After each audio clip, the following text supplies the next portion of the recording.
Good morning everyone, welcome back to the channel. If you haven't already, don't forget to hit that subscribe button and turn them notifications on.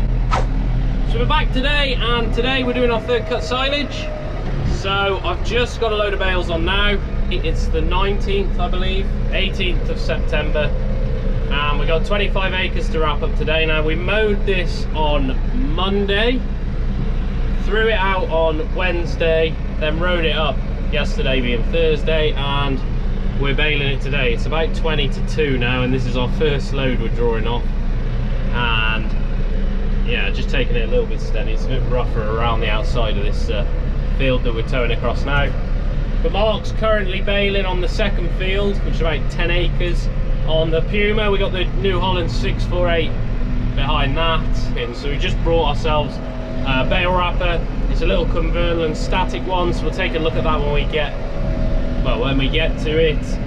I'm lugging at the moment with our little bale trailer behind my tractor, and you'll see front loader is attached, and Dad's got the MX and our Arctic trailer behind that. Now that isn't actually a fully working trailer yet. You can only get, well, 5 bales on it this load. Basically the side cross members that have been cut on it and whatever. I bought it 2 years ago, and I haven't got around to doing it up yet, but that will be a job for this winter.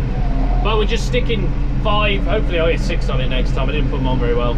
6 bales on that trailer every load, and then there's 11 on this one. You know, 6 bales more is 6 less off the next load. When you've done 2 loads, you've done an extra load on this one, so it does add up, to be fair. So that's what we're doing. And then when we get back to the house, we're going to be using the JCB with the bale squeeze on the front to load the bale wrapper up, and obviously to unload it, and then we'll just leave these 2 tractors on the trailers. It sort of saves unhitching and hitching up in the yard, and we don't need to be using the squeeze in the field to load up. It just makes sense to do it that way. Anyway, let's see the tractor and baler in action, and we'll catch up a little bit later on.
still cracking on.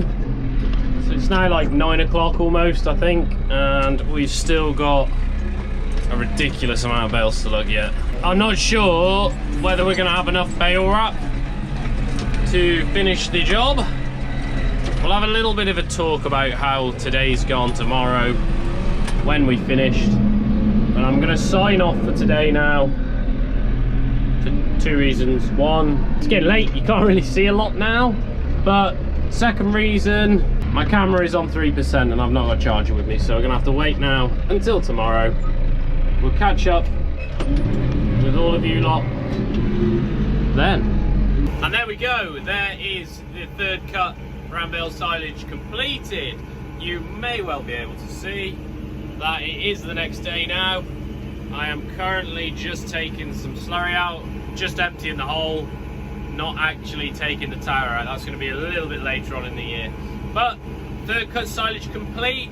A little bit of a roundup on how it went. In total we had 116 round bales off of the 25 acres it was that we cut, and that works out I think at 4.5, just over 4.5 bales to the acre. So yeah, that's where we're at with third cut silage. Baler went really well, apart from at the start we had a little bit of trouble with the net wrap on them New Holland balers. With the net wrapping system, the way it feeds, there's a little roller with a spiral on it, and basically all that does is grips the net wrap and then throws it to the edge of the bale. Well, that had actually got seized somehow, even though we used it in straw and never had a problem. Bit of an odd one, and basically the net wrap wasn't going to the end, so the bales looked a little bit stupid, and there was like a couple of them only got a little bit down the middle. That was easily rectified actually. We've had that problem before anyway, so that was easy to solve.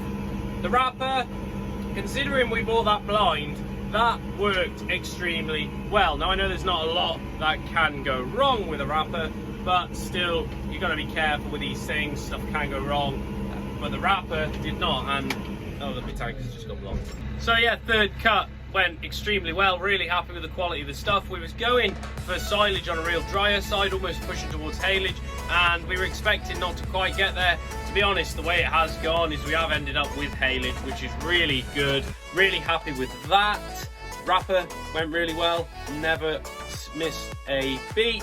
We finished last night at 11:30 with 8 bales left to wrap, and the reason we had 8 left was because we actually run out of bale wrap to finish wrapping them, so we had to leave them till this morning.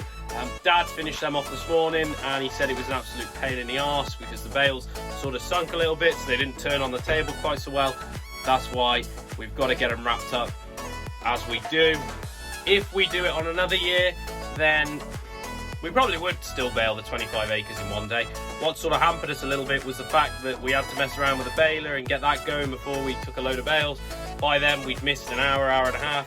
If we could have gone straight to the field fetching bales and getting them back, we would have finished quite a lot earlier.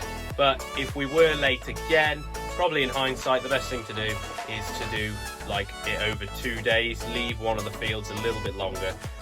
But you know, when it's getting towards middle to end of September, you know, we don't really want to be doing that. Anyway, that brings us to the end of today's video. I'd like to thank you all for watching. Don't forget to like and subscribe. We'll see you guys in the next one.